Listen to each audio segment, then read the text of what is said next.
नमस्कार प्रिय विद्यार्थियों। आज हम उत्तर व दक्षिण में महापाषाण युग के बारे में अध्ययन करेंगे।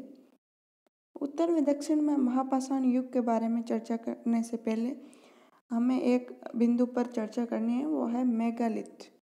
मेगालिथ अर्थात मृतक स्मारक अथवा महापाषाण। मेगालिथ क्या होता है, पहले इस पे बात कर लेते हैं। मेगालिथ का अर्थ, जिस प्रकार पूर्व पाषाण काल और उत्तर पाषाण काल के बीच एक अंतराल है जिसे हम मध्य पाषाण काल के नाम से पुकारते हैं, ठीक वैसे ही ताम्रकांस्य काल और लौह काल के बीच में एक अंतराल आता है जिसे मेगालिथिक काल के नाम से पुकारा जाता है, अर्थात महापाषाण युग के नाम से पुकारा जाता है।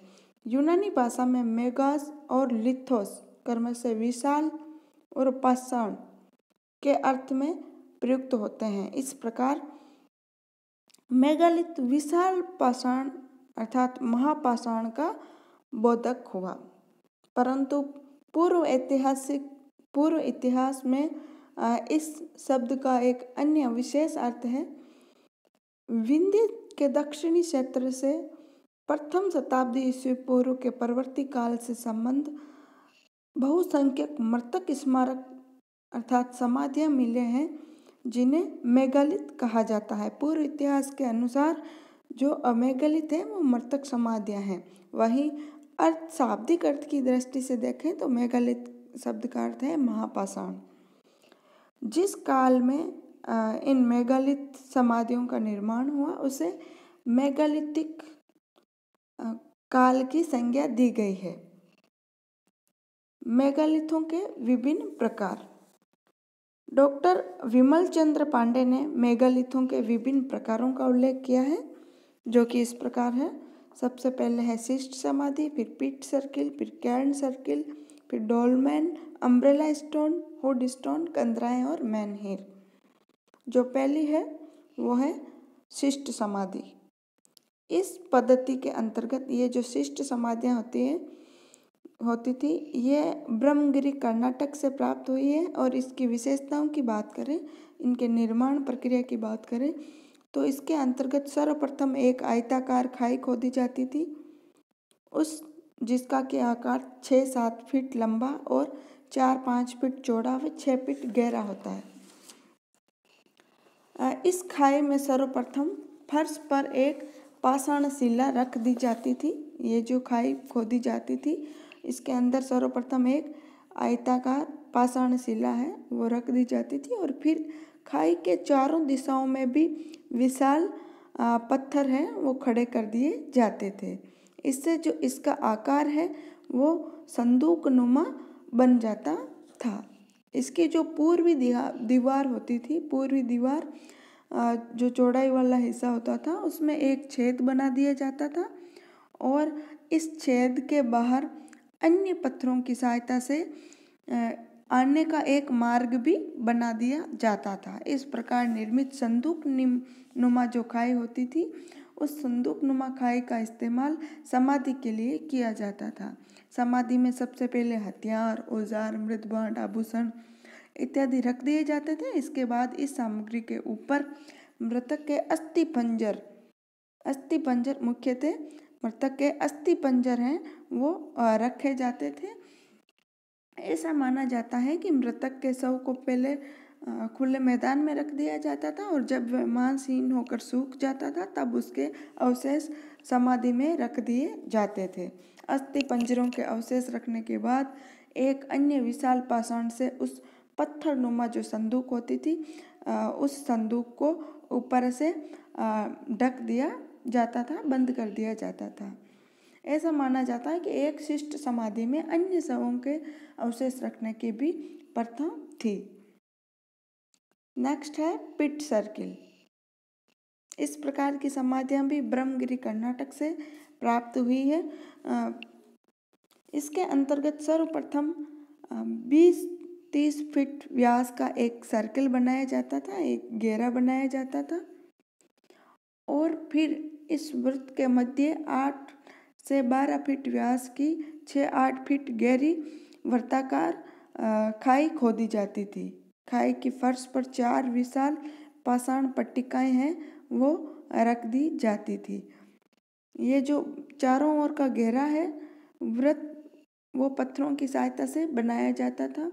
डॉक्टर विमल चंद्र पांडे के शब्दों में कदाचित इनके ऊपर लकड़ी की अर्थी रखी जाती थी। कालांतर में जब अर्थी में रखे हुए पशु का मांस गल जाता था तो वह अस्थि पंजर मात्र रह जाता था, तो उसके अस्थियां एकत्र करके उपयुक्त जो शिष्ट समाधि होती थी उस शिष्ट समाधि में दफनाने के लिए पहुंचा दी जाती थी। पिट सर्किल में भी पहले फर्श पर पहले लोह सामग्री, आभूषण, शंख, मूंगे, मृणभांड आदि रखे जाते थे और लकड़ी की अर्थी रखी जाती थी। शिष्ट समाधि की भांति पिट सर्किल को भी ऊपर से बंद कर दिया जाता था और पूर्वी दीवार में एक बड़ा छेद है वो कर दिया जाता था और छेद तक पहुंचने के लिए एक मार्ग भी बनाया जाता था। नेक्स्ट है कैर्न सर्किल। ये जो कैर्न सर्किल है ये चिंगलपुट चेन्नई से प्राप्त हुए हैं। इस प्रकार की समाधियाँ ये रूबल पाषाण खंडों की सहायता से बनी हुई समाधि होती थी और इसका इस्तेमाल शव भस्म पात्र अथवा शव अस्थि पात्र को दफनाने के लिए किया जाता था। समाधि के चारों ओर विशाल बड़े बड़े बोल्डर पाषाण खंडों की सहायता से एक वृत्त खड़ा कर दिया जाता था। एक वृत्त है वो पाषाण खंडों की सहायता से खड़ा कर दिया जाता था। इस प्रकार की समाधियाँ हैं वो चिंगलपुट चेन्नई से प्राप्त हुई है। नेक्स्ट है डोलमेन। डोलमेन प्रकार की जो समाधियाँ हैं, इस प्रकार के समाधि स्थल सामान्य शिष्ट समाधि स्थल शिष्ट समाधियों से ही मिलते जुलते हैं। ऐसे शिष्ट समाधि के समान ही अंतर सिर्फ इतना है, इसमें पाषाण नुमा जो संदूक है वो खाई में न होकर इसको पृथ्वी के ऊपर निर्मित किया जाता था। इसको खाई में न बनाकर पृथ्वी के ऊपर ही बना दिया जाता था, संदूक नुमा जो आकृति है उसको। नेक्स्ट है अम्ब्रेला स्टोन। ये जो इस प्रकार की समाधियाँ हैं कोचीन केरल से मिली है। इस प्रकार की समाधियों में पहले वर्गाकार पृथ्वी खंड के चारों कोनों पर 4 पाषाण खंड खड़े कर दिए जाते थे। वर्गाकार भूखंड पर 4 पाषाण खंड खड़े कर दिए जाते थे और इन चारों के ऊपर कम ऊंचाई पर अधिक चौड़े कोण आकार का पाषाण खंड रख दिया जाता था। इस प्रकार 4 पाषाण खंड करके और उस पे कोण के आकार का एक पाषाण खंड है वो रख दिया जाता था। इससे इसकी आकृति है वो छाते के समान हो जाती थी। इसी से संपूर्ण मृतक स्मारक को, इस प्रकार के को अम्ब्रेला स्टोन है वो कहा जाता है। ये राजपूतों की छतरी के समान होती थी। नेक्स्ट है हुड स्टोन। ये भी कोचीन केरल से मिली है ऐसी समाधियाँ। इसमें छत्र के आकार का महापाषाण जमीन पर ही बनाया जाता था। जैसे अम्ब्रेला स्टोन में है वो 4 ऐसे पत्थर के पाए बनाकर फिर छतरी बनाई जाती थी। इसमें जो है अंदर मृतक के शव रखकर उसके ऊपर ऐसे एक छतरी नुमा पाषाण खंड है वो रख दिया जाता था हुड स्टोन में। नेक्स्ट है कंदरा समाधि। ये भी कोचीन केरल से मिली है।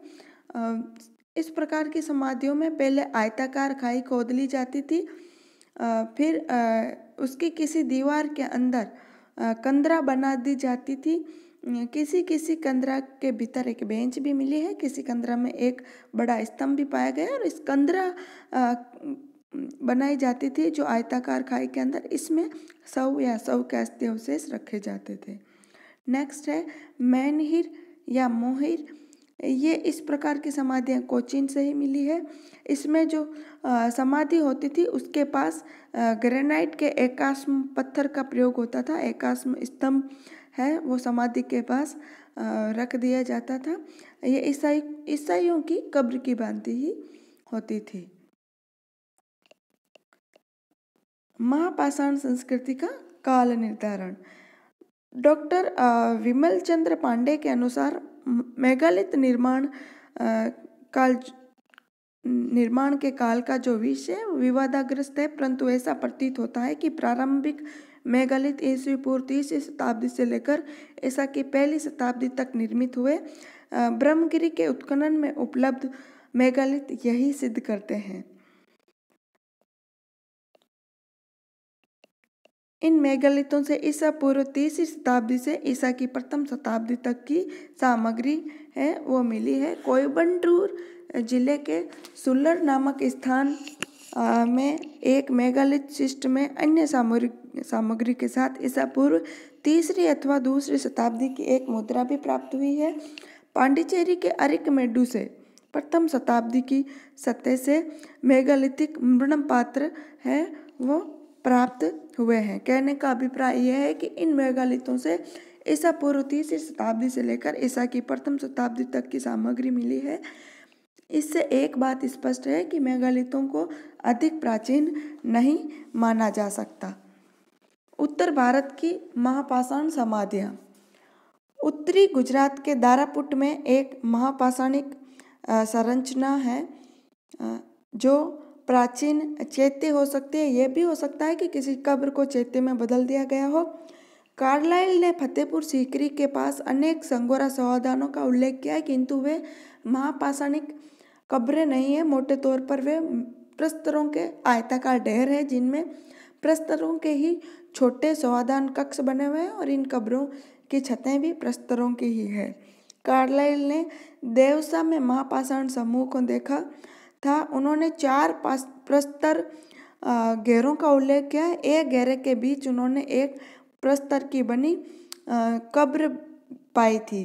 कश्मीर के बुरजामा नामक स्थान पर भी महापाषाणिक 5 विशालकाय पत्थर मिले हैं जो बुरी तरह झुक गए हैं। बिहार और उड़ीसा में भी महापाषाणिक परंपरा वर्तमान थी।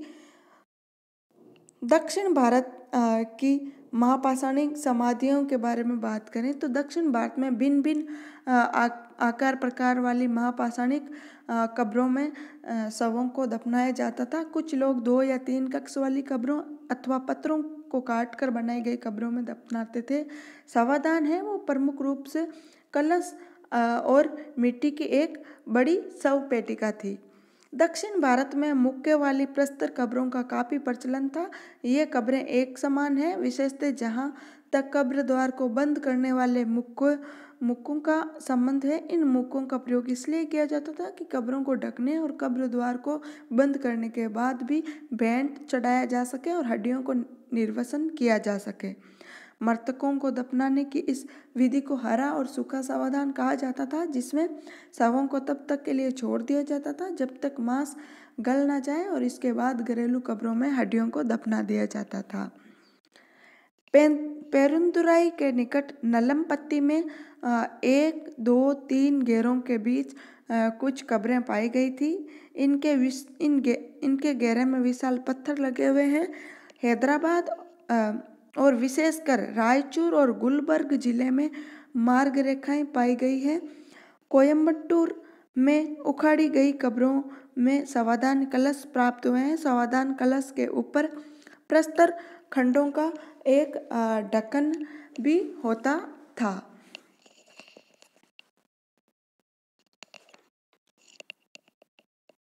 मेगालिथिक काल की विशेषताओं की बात करें तो इसकी एक विशेषता यह है कि इस काल में पाषाण, ताम्र और कांस्य की सामग्री के साथ लोहे की जो सामग्री है वो भी निर्मित होती थी।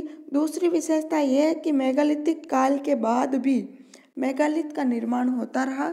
और तीसरी विशेषता यह है कि यद्यपि मेगालिथ का निर्माण मुख्यतः दक्षिण भारत में हुआ था, परंतु उसके उदाहरण मध्य प्रदेश, उड़ीसा, आसाम, बिहार, राजस्थान, गुजरात, कश्मीर आदि प्रदेशों में भी प्राप्त होते हैं। मृतक स्मारकों के भीतर मिली हुई सामग्री कहीं पाषाण की है, कहीं तांबे की, कहीं कांसे की और कहीं लोहे की।